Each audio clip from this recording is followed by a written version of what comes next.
আপনারা বলেন, আল্লাহ রাসূল বলেছেন, the music and musical instrument will be increased. গান বাদ্যযন্ত্র বেড়ে যাবে কিয়ামতের পূর্বক্ষণে। এটা কিয়ামতের অন্যতম একটা আলামত। আপনারা বলেন, সুন্নতে খাতনা হোক, আপনার বিশেষ করে বার্থডে হোক, ম্যারেজ ডে হোক, এরকম যেই কোনো আপনার সময়ে দেখবেন যে গান বাদ্যযন্ত্র এমন ভাবে বাজতে থাকে, কিন্তু সেটা টোটাল মুমিনের জন্য হারাম। আরো জোরে, তোমার প্রেমেতে আমার কলি জায়াঙ্গার, কলি জায়াঙ্গার গো রাসূল, কলি জায়াঙ্গার। দেখা দিয়ে শান্ত করো সাকিয়ে কৌসার ইয়া রাসূলুল্লাহ, আমি তোমার প্রেমের ভিখারি ইয়া রাসূলুল্লাহ, ইয়া হাবিবাল্লাহ, আমি তোমার প্রেমের ভিখারি, আমি তোমার প্রেম। বিশেষ করে আজকে উত্তর হীরাপুর জামে মসজিদ কমিটির উদ্যোগে আজকে যে নৌরানি ইমানি ইরফানি ওয়াজ দোয়ার মাহফিলের আয়োজন করা হয়েছে, যারা আজকে টাকা দিয়ে, পয়সা দিয়ে, অর্থ দিয়ে, বুদ্ধি দিয়ে, শ্রম দিয়ে, সার্বিক সহযোগিতার মাধ্যমে আজকের এই জান্নাতের বাগান সাজিয়েছেন, সকলের প্রতি আমার আন্তরিক সালাম। আসসালামু আলাইকুম ওয়া রাহমাতুল্লাহি ওয়া বারাকাতুহু।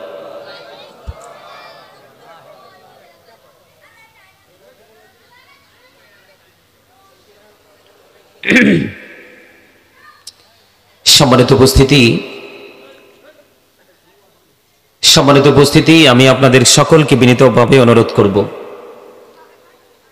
সবাইকে খুব গুরুত্ব সহকারে কথাগুলো শোনার অনুরোধ থাকবে প্রথমেই। দ্বিতীয়ত হচ্ছে, আসলে আমার ভাষা, আমার কথা আপনাদের কতটুকু হৃদয় পর্যন্ত পৌঁছাবে সেটা আমি জানি না, তবে আমি সর্বোচ্চটা দিয়ে আপনাদেরকে আলোচনা কোরআন হাদিস থেকে বোঝানোর চেষ্টা করব। আপনাদেরকে আমি একটা কথা বলে দিতে চাই, সব সময় একটা কথা মনে রাখবেন, নামাজ কিন্তু সবাই পড়ে, কম আর বেশি, কিন্তু নামাজ পড়ার পরেও সবাই কিন্তু সফল হতে পারবে না। প্রাতিষ্ঠানিকভাবে শিক্ষা অর্জন করার প্রত্যাশা সবার মধ্যে থাকে এবং সেটাকে বাস্তবায়ন করে, কিন্তু আমাদের বাংলাদেশে দেখা যায় গ্রাজুয়েশন কমপ্লিট করার পরেও কিন্তু সে তার লক্ষ্যে পৌঁছাইতে পারে না। ব্যর্থতার গ্লানি নিয়ে তাকে সারাটা জীবন তাকে দুঃখে দুঃখে মরতে হয়, ঠিক কিনা বলেন? ঠিক তেমনি ভাবে বাংলাদেশি মানুষ, বিশেষ করে আমি আমার দেশের কথাই বলি, প্রত্যেকটা মানুষের স্বপ্ন দেখে তার ফিউচারকে ব্রাইটনেস করবে, কিন্তু এটা কি আদৌ সম্ভব হয় সবার পক্ষে? সম্ভব হয় না। ঠিক তেমনি ভাবে আজকে আমাদের এই জান্নাতের বাগান, এটা নূরানি ইমানি ইরফানি জলসা, এটা সত্যিকারের একটা মার্কেট, সত্যিকারের একটা বাজার, প্রফেশনালিটি, এটা টিচিং প্রফেশন।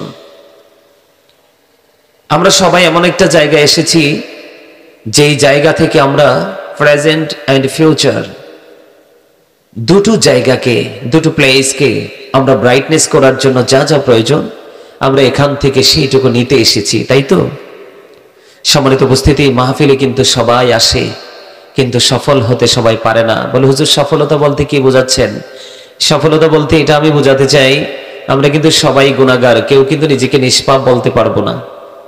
আমরা সবাই গুনাহ নিয়ে বেঁচে আছি, কিন্তু স্বপ্ন প্রতিদিনই দেখি যে আল্লাহ না জানি কোন দিন কোন ভালো কাজের কারণে আল্লাহ আমাকে নিষ্পাপ করে দিবে, তাই না?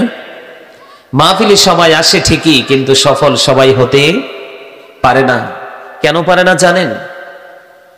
আমরা আল্লাহর গোলামি করার পরেও আমরা সফল হতে পারি না, সাকসেস হতে পারি না। তার কারণ হলো, আপনাকে আল্লাহ রাব্বুল আলামিন দুটো অপশন দিয়েছে। কয়টা? দুটো অপশন দিয়েছে। এই চাটা খেয়ে ফেলেন, যে কেউ একজন, নষ্ট করে লাভ নাই তো। আমি আপনাদেরকে বলি, মাহফিল কবুল হওয়ার জন্য কিন্তু হাজার হাজার লক্ষ লক্ষ মানুষের উপস্থিতি, এটা কিন্তু শর্ত নয়। শর্ত হলো প্রেম, শর্ত হলো তাকওয়া, শর্ত হলো মুহাব্বত। এখানে আমরা যারা উপস্থিত হয়েছি, আমরা যদি অত্যন্ত ভালোবাসা নিয়ে, তাকওয়া নিয়ে আমরা বসে আলোচনা শুনতে পারি, আলোচনা করতে পারি, তাহলে উভয় আমরা সফলতা অর্জন করতে পারবো কি পারবো না? আপনারা বলেন তো, আমাদের চারপাশ কি প্রতিকূলতায় ভরা নাকি অনুকূল পরিবেশে আছি আমরা? প্রতিকূল পরিবেশ না? কথা বলেন না কেন? আমরা কি আসলে সত্যিকার অর্থে সফল? না। আমরা সফল হতে পারিনি। কেননা এই কারণে আমরা সফল হতে পারিনি, আমরা মুসলমান হিসাবে আমাদের মুসলমানিত্বটাকে যেভাবে ধরে রাখার দরকার আমরা সেটা করতে পারিনি। অথচ যেটা আমাদের করা এক সেকেন্ডের জন্য প্রয়োজন নেই এবং আল্লাহ এবং রাসূলের হুকুম নাই, সেটাই আমরা করছি। যেমন এক্সাম্পল হিসাবে যদি আমি দিতে চাই, আল্লাহ রাব্বুল আলামিন পবিত্র কালামে হাকিম স্পষ্ট করে বলে দিয়েছে, ইন্নাল কাফিরিনা কানু লাকুম আদুব্বাম মুবিনা। আল্লাহ রাব্বুল আলামিন বলেছেন, the heretics are the eternal enemy of the believers. ইমানদারদের প্রকাশ্য শত্রু হলো বেঈমান কাফেরেরা। আজকে আমরা আমাদের সন্তানেরা, আমাদের ভাই বোনেরা, আমাদের মা বোনেরা ম্যাক্সিমামই দেখেন বেঈমান কাফেরের সংস্কৃতির চর্চা নিয়ে তারা কন্টিনিউয়াসলি ব্যস্ত আছে। ঠিক কিনা বলেন? আরো জোরে বলেন, আর একটু মহব্বতে। এই ভোট খাওয়ার জায়গা, এই জায়গার বাহিরে অ্যানাদার প্লেস, যেই কোনো জায়গায় আমি কিন্তু দেখছি, আমি দরুদ পড়েছি, আপনি ভোট খাচ্ছেন কন্টিনিউ, আমি জিকির করতেছি, আপনি কন্টিনিউ ভোট খাচ্ছেন বা বাদাম খাচ্ছেন, আপনারা দুজন কথা বলতেছেন। এটা কিন্তু যথেষ্ট বেয়াদবি। কেন জানেন? আল্লাহ রাব্বুল আলামিন আপনাকে আমাকে এই জবানটা দিছে আপনার অপ্রাসঙ্গিক অগ্রহণযোগ্য ভাবে কথা বলার জন্য নয়। আল্লাহ রাব্বুল আলামিন আপনাকে আমাকে জবান দিয়েছে কি জন্য জানেন? জানেন না? যদি জানতাম আমরা, তাহলে আজকের এই আমি গতকালকে যে প্রোগ্রাম করেছি, গতকালকে চট্টগ্রামে যে প্রোগ্রামটা করেছি, এই প্রোগ্রামটার মিনিমাম 2টা প্রোগ্রামের সমান হবে। প্রায় 2 ঘন্টা আমি কন্টিনিউয়াসলি আলোচনা করেছি। একটা মানুষ নড়াচড়া করে নাই, এখান থেকে মাইনাস হয় নাই, বরঞ্চ প্লাস হয়েছে।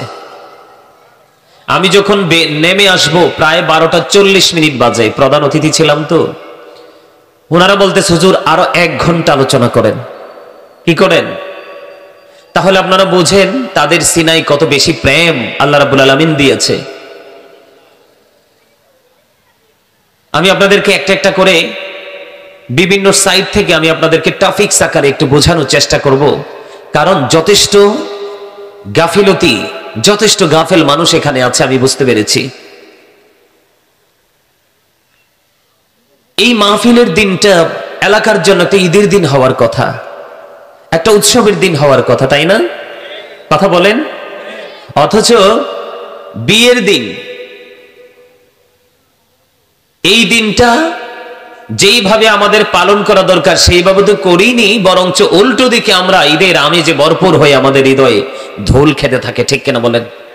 আসলে সেটা আমাদের জন্য করা মোটেও উচিত নয়। বলো কেন বললেন হুজুর? আপনারা বলেন, আল্লাহ রাসূল বলেছেন, the music and musical instrument will be increased. গান বাদ্যযন্ত্র বেড়ে যাবে কিয়ামতের পূর্বক্ষণে। এটা কিয়ামতের অন্যতম একটা আলামত।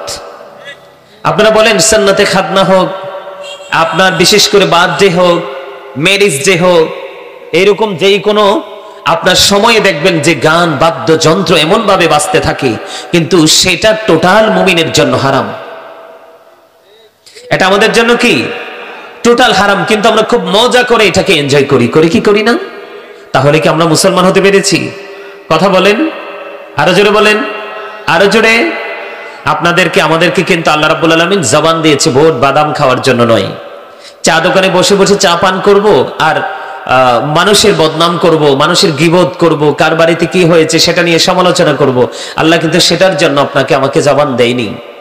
আল্লাহ রাব্বুল আলামিন আপনাকে আমাকে কোলাহল পরিবেশে বসে ফ্রেন্ড সার্কেলকে নিয়ে যেই বক্তব্য আপনার আমার জীবনে কোনো মুহূর্তে প্রয়োজন নেই, সেই সমস্ত বক্তব্য দেওয়ার জন্য কিন্তু আল্লাহ রাব্বুল আলামিন আপনাকে আমাকে জবান দেয়নি।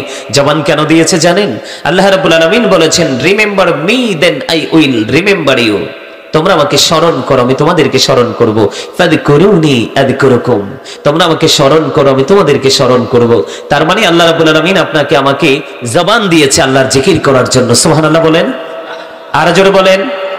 আমি আপনাদেরকে একটা কথা বলে রাখি, হাদিস শরীফ থেকে কালেক্ট করা, সেটা হলো আপনারা যে জানাতার বেগানে এসেছেন, সুবহানাল্লাহ আলহামদুলিল্লাহ আল্লাহু আকবার বলতে কখনোই কৃপণতা করবেন না। কেন জানেন? কারণ সুবহানাল্লাহ আলহামদুলিল্লাহ আল্লাহু আকবার এগুলো হলো জান্নাতের বাগানে যারা আসে তারা জান্নাতের মেহমান হয়ে যায়। কার মেহমান? আল্লাহর মেহমান হয়ে যায়। কার মেহমান হয়ে যায়? এই মেহমানদের জন্য খাবার দিয়েছেন আল্লাহ রাব্বুল আলামিন জান্নাতে। এগুলো হলো সুবহানাল্লাহ, আলহামদুলিল্লাহ, আল্লাহু আকবার, লা ইলাহা ইল্লাল্লাহ। এগুলো বলতে কখনোই কৃপণতা করবেন? কৃপণতা কি করা যাবে? আপনি যদি কৃপণতা করেন তাহলে আপনার ফিউচারটা কি হয়ে যাবে? ব্ল্যাক হয়ে যাবে, ব্রাইট হবে না। এটা আপনাকে মনে রাখতে হবে, কারণ আপনি আপনার জন্য করবেন। আমি আপনাদেরকে আরেকটা কথা বলে রাখি, এই পৃথিবীতে কিন্তু মানুষ ধর্মীয় কাজের ক্ষেত্রে, নামাজের ক্ষেত্রে অনেক অজুহাত বা ব্যস্ততা খুঁজে বের করে কি করে না? কি করে? কাজ করে, ইনকাম করে, সে মানে তার এই পৃথিবীকে সাজানোর জন্য সে যেই কোনো কাজের অজুহাতে সে কি করে? এই জান্নাতের বাগান থেকে দূরে থাকে। কিন্তু সে আদৌ কি জানে? সূরা আলে ইমরান 185 নম্বর আয়াতের শেষ অংশে আল্লাহ রাব্বুল আলামিন বলে দিয়েছেন, ওমাল হায়াতুদ দুনিয়া ইল্লা মাতাউল গুরুর। এই দুনিয়ার জীবন একটা ধোঁকা। নাউজুবিল্লাহ বলেন। কিন্তু আমরা এই দুনিয়া নিয়েই ব্যস্ত, অথচ যেটা আমাদের সত্যিকারের উপার্জন আমরা সেটাই করছি না।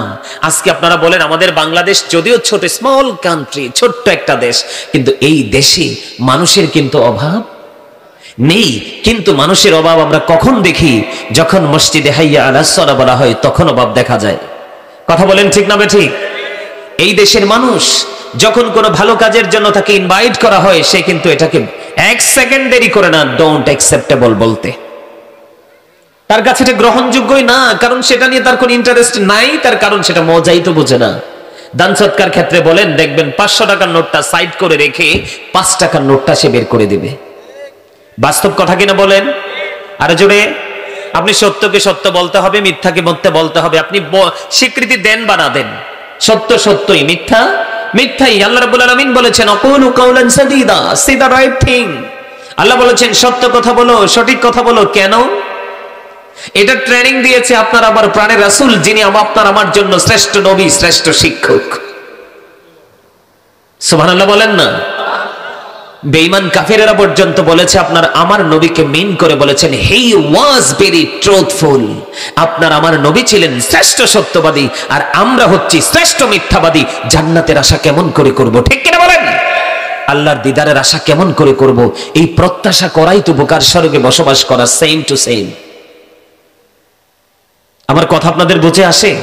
এগুলো কিন্তু আমার আলোচ্য বিষয় নয়, আমার কিন্তু কমন বিষয় আছে, আমি যে বিষয় নিয়ে আলোচনা করব। কিন্তু আপনাদেরকে এসে দেখে মনে হলো ইউ আর ভেরি উইক, আপনারা দুর্বল। আপনাদেরকে আমি স্ট্রং করতে চেষ্টা করতেছি। আমি যেটা বলতে চেয়েছিলাম, ওনাকে ক্যান করে, ওনার দুজনকে মিন করে, আবার অনেকেই ছিলেন কথা বলেছেন, যেটা আমি বলতে চাই জিকির। আপনারা কি বিরক্ত হন? আরো জোরে, আরো জোরে। যদি বিরক্ত না হন তাহলে আমার একটা কন্ডিশন আপনাদেরকে মানতে হবে, সেটা হলো you listening my lecture very attentively. আমার কথা সবাইকে মন দিয়ে শুনতে হবে।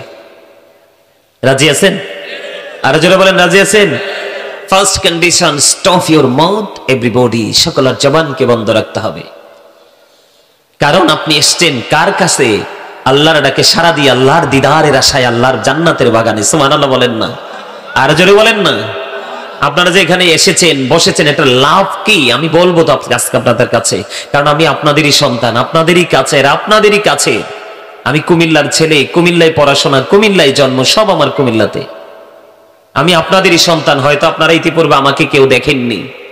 আমার 2002 থেকে আলোচনার জগতে, আলহামদুলিল্লাহ বলেন। তখন আমি বাচ্চা ছেলে, 9-10-এ পড়ি। তখন থেকে আমাকে মানুষ ছোট ছোট প্রোগ্রামে দাওয়াত দিত, আমি যেতাম।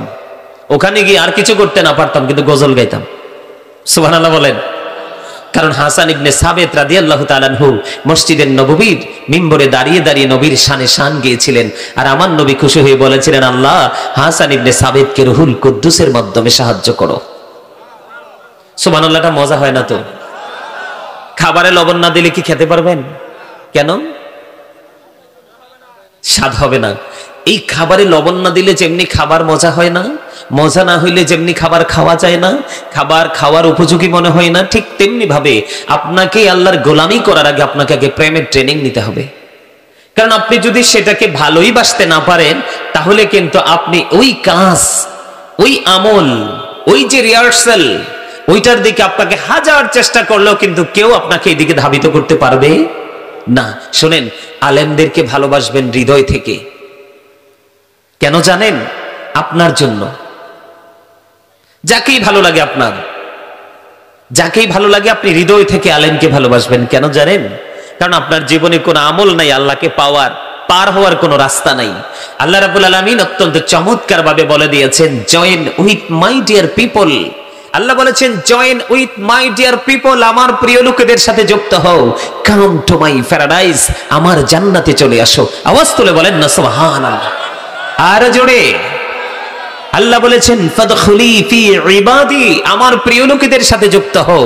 ওয়াদখুলি জান্নাতি, আমার জান্নাতে চলে আসো। জোরে বলেন সুবহানাল্লাহ। তাহলে আলেমদেরকে ভালোবাসতে লাভ না লস? আর জোরে। কিন্তু আলেম দাড়িতে, টুপিতে, পাগড়িতে, পোশাকে আলেম হলে চলবে না। সত্যিকার অর্থে তাকওয়া সম্পন্ন আলেম হতে হবে। কি হতে হবে? ওই আলেমের সংখ্যা কিন্তু আমার দাদাভাইয়ের বয়সী যারা, ওই আলেমের সংখ্যা কিন্তু ওখান থেকে আস্তে আস্তে কমে যাচ্ছে। দিন যত যাবে মিথ্যা আলেমের বহিঃপ্রকাশ ঘটবে। এটা কিয়ামতের আলামত। রাসূল বলেছে, সত্যিকারের কোরআন হাদিসের ইলম তাদের থাকবে না। তারা নিজেদের স্বার্থ হাসিল করার জন্য মন গড়া ফতোয়া দিতে থাকবে, আর সাধারণ মানুষ শুধু ফিতনায় পড়তে থাকবে। এই করতে করতে মুসলমানের মধ্যে বিভ্রান্তি, ঝগড়াঝাটি, দ্বন্দ্ব, কলহ সৃষ্টি হবে। কিয়ামতের আলামতের মধ্যে অন্যতম একটা আলামত হলো মোল্লারা। নাউজুবিল্লাহ বলেন। তাহলে সাবধান থাকতে হবে, অনেক বেশি অবজারভেশন করে ইমাম সাহেবের রাখতে হবে, ইমাম সাহেবকে ভালোবাসতে হবে, ইমাম সাহেবের পিছনে নামাজ পড়তে হবে। সম্মানিত উপস্থিতি, যেই মূল পয়েন্ট ধরে আমি এগোতে চেয়েছি সেটা হলো জিকির। আল্লাহ কি বলেছেন? তোমরা আমাকে স্মরণ করো, তাহলে আমি তোমাদেরকে স্মরণ। কি চমৎকার কন্ডিশন না? ডাকলে, আমি যদি ডাকি তাহলে সারা পাবো, না ডাকলে সারা পাবো না। বলছে কে? আল্লাহ। তাহলে আমরা জিকির করতে হলে অত্যন্ত গুরুত্ব দিয়ে ডাকতে হবে, স্মরণ করতে হবে। জিকির করতে হলে আপনার কোনো কন্ডিশন নেই। শুয়ে থাকেন, করতে হবে। বসে আছেন, করতে হবে। দাঁড়িয়ে আছেন, করতে হবে। কিন্তু কোন এক্সকিউজ ডোন্ট অ্যাকসেপ্টেবল, কোন ধরনের কোন অজুহাত চলবে না। ফাযকুরুল্লাহ কিয়ামান, দাঁড়িয়ে দাঁড়িয়ে জিকির করো, কুউদান, বসে জিকির করো, ওয়া আলা যুনুবিকুম, শুয়ে শুয়ে জিকির করো। তারপরেও জিকির বন্ধ করা যাবে না। তাহলে জিকিরের জলসায় এসে যারা চুপ থাকে তারা কি বুদ্ধিমান? কথা বলেন, তারা কি বুদ্ধিমান? তারা কখনোই বুদ্ধিমান হতে পারে। কারণ আমি পৃথিবীর কোন নরমাল জায়গায় আসিনি, যেই জায়গায় আসলে আল্লাহকে সরাসরি পাওয়া যাবে সেই জায়গায় এসেছি। তাহলে সেটাকে আমি সেইভাবে কি করতে হবে? সম্মান করতে হবে। সম্মানিত উপস্থিতি, আল্লাহ বলেছেন, ইয়া আইয়ুহাল্লাযীনা আমানু যকুরুল্লাহা যিকরান কাসীরা ওয়াসাব্বিহুহু বুকরাতাও ওয়াসীলা। আল্লাহ খেয়াল করবেন, আল্লাহ কিন্তু ইয়া আইয়ুহাল্লাযীনা আমানু বলেছেন। আল্লাহ ঈমানদারকে ডাক দিয়েছেন, কোন বেঈমান, কোন কাফির, কোন মুশরিক, কোন মুনাফিককে ডাক দেয়নি। বেঈমান কাফের সবগুলো হচ্ছে আমাদের বিপরীত, এগেনিস্ট পার্টি, ঠিক কিনা বলেন? কিন্তু বেঈমান কাফেররা আপনার আমার প্রকাশ্য শত্রু, কিন্তু ছদ্মবেশী শত্রু হলো মুনাফিক। এটা বড় ভয়ঙ্কর। ইসলামের ক্ষতি যুগে যুগে করেছে মুনাফিকরা। কারা? এখনো করছে কারা? মুনাফিকরা। আপনাদেরকে মনে রাখতে হবে, the hypocrites will be in the lowest place of hell. মুনাফিকরা জাহান্নামের একবারে সর্বনিম্ন জায়গায়, লোকাল জায়গায় থাকবে। ইন্নাল মুনাফিকিনা ফি দারকিল আসফালি মিনান নার। আর রাসূল বলেছে, এটা কোরআন। আর রাসূল বলেছে কি? বিলিভার্স লাভ দ্য প্রফিট, ইমানদার আমি নবীকে ভালোবাসবে। Hypocrites don't love the profit, মুনাফিকরা আমি নবীকে ভালোবাসবে না। তাহলে বুঝতে হবে, নবীর প্রেম যার সিনায় সেই হলো ইমানদার, যার সিনায় নবীর প্রেম নাই সে কখনো ইমানদার হতে পারে না, সে টাটকা মুনাফিক। এটা রাসূলের কথা। কার কথা? রাসূলের কথা। তাহলে আপনাকে আগে মূলটা বুঝে নিতে হবে। এখন জিকির আমরা করব, কিভাবে করব? বন্ধুরে আমার, আমার নবী, আপনার নবী, দু জাহানের বাদশা নবী, রাহমাতাল লিল আলামিন, তিনি বলে দিয়েছেন, বন্ধু উম্মত, জিকির দুই ভাবে করা যায়। জিকির দুই ভাবে করা যায়, একটা হলো জবান দিয়ে, আরেকটা হলো অন্তর দিয়ে। আল্লাহ রাসূল বলেছেন, জবান দিয়েও জিকির করা যায়, অন্তর দিয়েও করা যায়। কিন্তু উম্মত, তোমরা মনে রেখো, জবান এবং অন্তর দুটো মিলিয়ে প্রেম নিয়ে যে জিকির করা হয়, এটাই হলো শ্রেষ্ঠ জিকির। এটা কি শ্রেষ্ঠ জিকির? এখন আপনাদেরকে আমি বলে দিতে চাই, বন্ধু, প্রত্যেকটা পার্সন কিন্তু ডবল পার্সন। তার মানে আমরা প্রত্যেকটা মানুষ ডবল। যদিও আমাদেরকে একটা দেহের মানুষ দেখা যায়, আমি আপনাদেরকে বলে দেই, এই যে মাথা থেকে পা পর্যন্ত বডি স্ট্রাকচারটা, এটার নাম হলো মানুষ। ইংলিশে এটাকে বলা হয় মেন। আল্লাহর কোরআনে আল্লাহ কখনো বলেছেন ইয়া আইয়ুহান নাস, আল্লাহ কখনো বলেছেন ইয়া আইয়ুহাল ইনসান। এইটা হলো এই মাথা থেকে পা পর্যন্ত এই বডি স্ট্রাকচারটা, এটা হলো একটা মানুষ। এই মানুষ কিন্তু আসল মানুষ নয় রে। আমরা সেই মানুষ নিয়ে কত অহংকার করি, কত আত্মগরিমা করি, মানুষকে কত ছোট চোখে ছোট মুখে দেখে, ঠিক কিনা বলেন? কিন্তু আসলে এই দেহটার কোনো মূল্য নেই। এই দেহটার ভিতরে আরেকটা মানুষ আছে, যেটাকে ইংলিশে বলা হয় সোল, বাংলাতে বলা হয় আত্মা, আল্লাহর কোরআনের ভাষায় বলা হয় রূহ। আল্লাহ বলেছেন say the soul is the order of my lord, কওলির রূহু মিন আমরি রব্বি। First tense, present tense, future tense, অতীত, বর্তমান, ভবিষ্যৎ। গুরুত্বপূর্ণ ইস্যু বন্ধু, অত্যন্ত মনোযোগ সহকারে শুনবেন। আমার আল্লাহ রাব্বুল আলামিন অত্যন্ত চমৎকার ভাবে আমাদেরকে বুঝিয়ে দিয়েছেন, বান্দা তোমার মধ্যে দুইটা পার্ট আছে, একটা দুনিয়ায় শুরু, দুনিয়ায় শেষ হয়ে যাবে, আর একটা পার্ট এটা আল্লাহ রাব্বুল আলামিন ওই আরশের জগতে, রূহের জগতে সকল আত্মাকে সৃষ্টি করেছেন আল্লাহ রাব্বুল আলামিন রেখেছেন আল্লাহর আরশের চতুর্দিকে। বন্ধুরে আমার, ওই যে আত্মাটা, ওই সোল, ওই রূহটা, এটা যখন আপনার আমার দেহ ছিল না তখনও ছিল।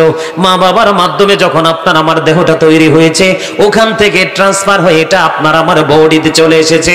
আবার যখন একদিন বন্ধু এই পৃথিবী ছেড়ে চলে যাবেন, আপনার দেহ মরে যাবে রে, ওই আত্মা কিন্তু মরবে না।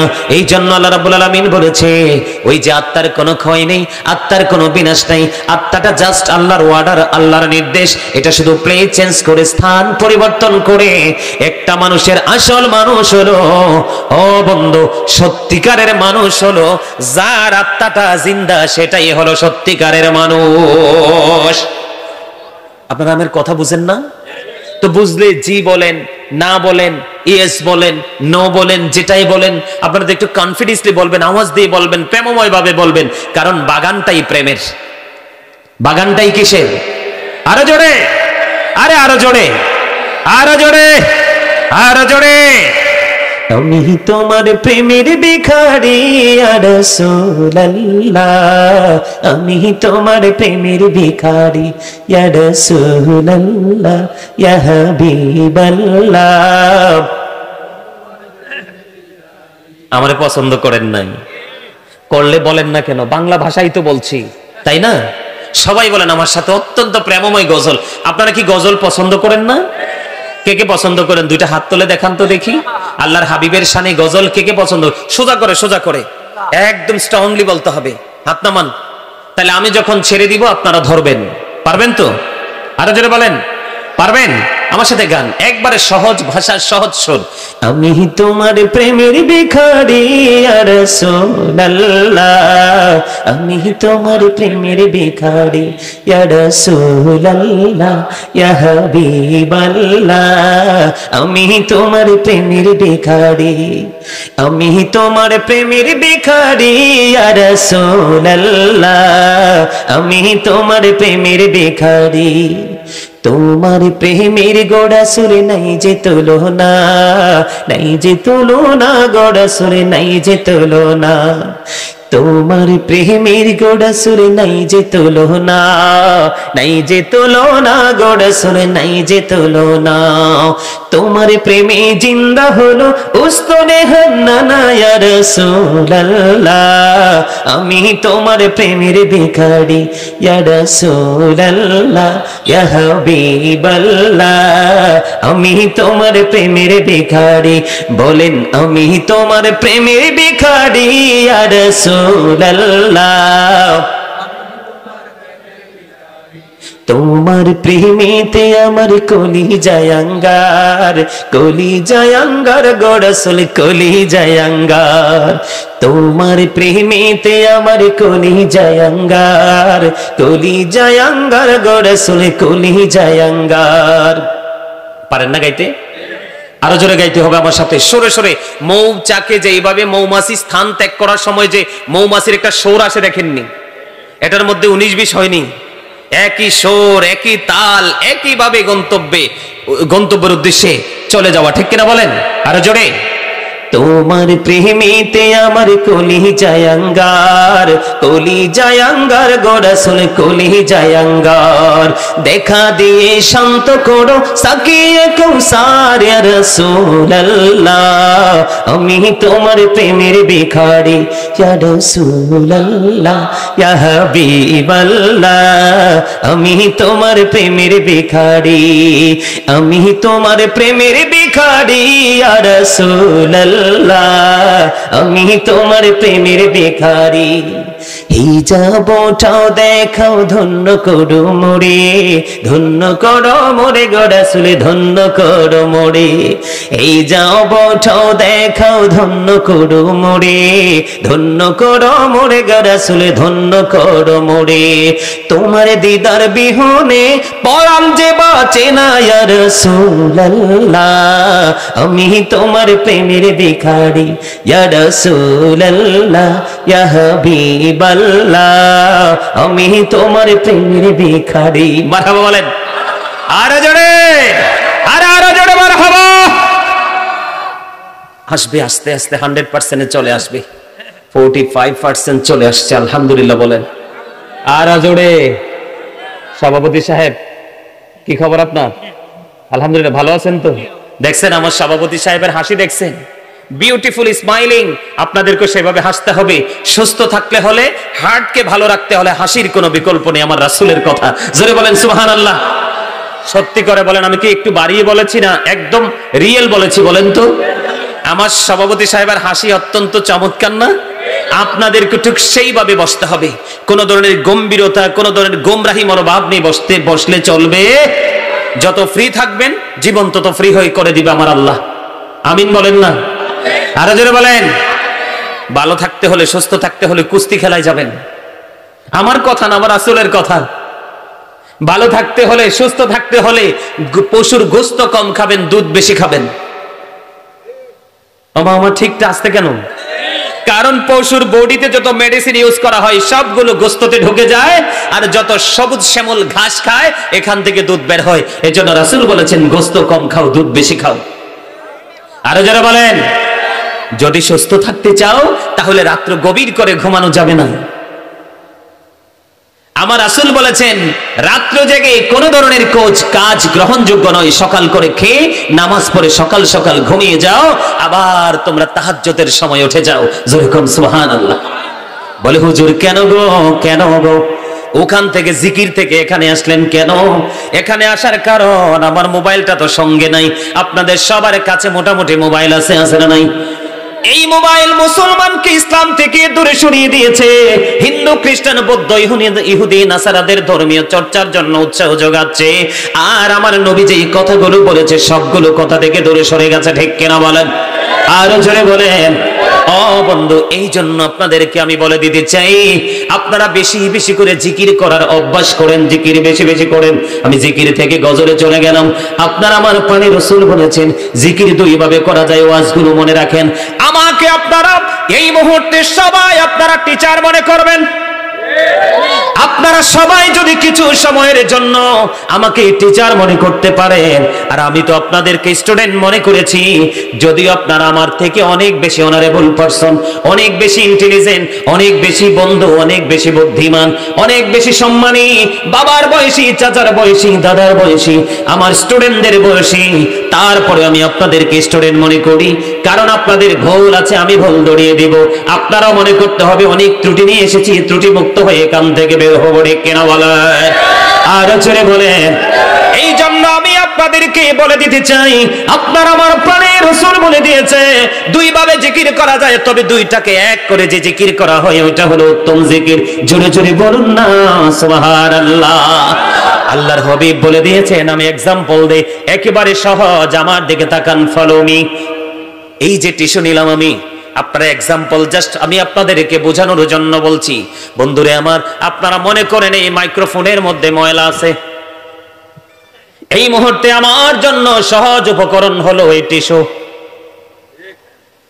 এটা দিয়ে যখন আমি একটুখানি কি করে দিলাম, হাতটা বুলিয়ে দিলাম, ময়লা দূর হয়ে গেল। ঠিক তেমনি ভাবে আল্লাহ রাসূল বলেছেন, উম্মত বেশি বেশি করে তোমরা জিকির করো, বেশি বেশি করে তোমরা মালিককে স্মরণ করো, বেশি বেশি করে তোমরা মদিনাওয়ালাকে স্মরণ করো। বলে হুজুর কি লাভ হবে? আমার রাসূল জানিয়ে দিয়েছে, তোমরা যদি বেশি জিকির করো, এই যেমনি ভাবে এখান থেকে টিস্যু নিয়ে যেমনি মাইক্রোফোন থেকে আমি ময়লা পরিষ্কার করে এটাকে ডাস্টবিন করে দিলাম, ঠিক তেমনি ভাবে তুমি যদি বেশি বেশি করে যদি জিকির করো, তাহলে তোমার ময়নাগুলো সব কিছু জিকির দৌড় করে তোমার এই কালটাকে মদিনার আয়না বানিয়ে দিবে। তার মানে হলো তোমার হৃদয় থেকে সকল গুনাহগুলো ঝরে পড়ে যাবে। জোরে জোরে বলনা সুবহানাল্লাহ। আল্লাহর হাবিব সরকারে মদিনা তিনি বলে দিয়েছে, তোমরা যখন জিকির করো এমন ভাবে জিকির করো অন্য মানুষ দেখলে যেন তোমাদেরকে পাগল বলে। জোরে কন্না সুবহানাল্লাহ। এখন আমরা এমন ভাবে জিকির করি, জবানে জিকির করে অন্তরে জানে না, আর অন্তরে যদি জিকির থাকে জবানে প্রকাশ হয় না, কারণ আমাদের সেই ধরনের মানসিকতা নাই। ঠিক কিনা বলেন? আমি আপনাদের কাছকে বলে দিতে চাই, আমি এই জন্য আজকে পবিত্র কালামে হাকিম থেকে